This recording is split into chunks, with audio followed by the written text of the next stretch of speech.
deliver. I feel like every time they deliver, I'm like trying to think about when do they not deliver? They don't. They just it always pretty much feels the same. They have a well working machine with the writers and the directors. So I think that they're doing a good job.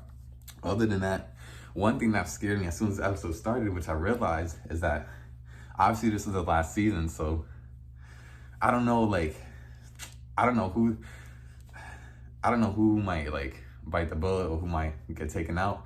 But I was thinking about, I was watching this and I was like, dang, I really care about all these characters, because now we have them. You've seen them move as a team, and you're like, all right, this is cool. And I'm like, this series normally has some pretty serious things happen. They don't shy away from characters really, might get taken out. Sometimes I understand it could be like a little misdirect, like Hopper. We thought Hopper was gone at one point, but he was actually still there.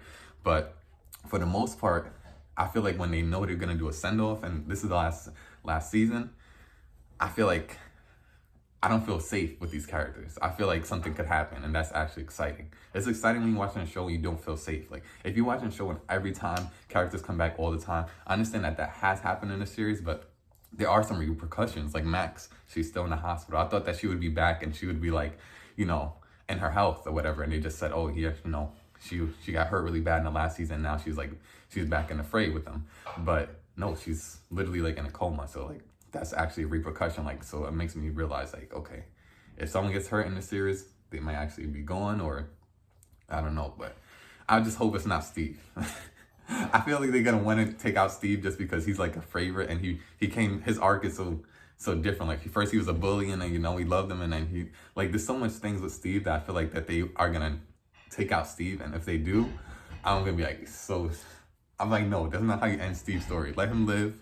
If you're gonna take out anyone, I don't know. I don't want to say Jonathan, but I feel like I choose Jonathan over Steve.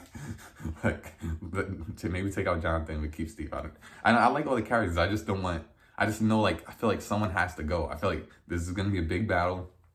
If anyone doesn't die, then like I'll be very surprised. And if it's L, then I don't know. Don't do that to L.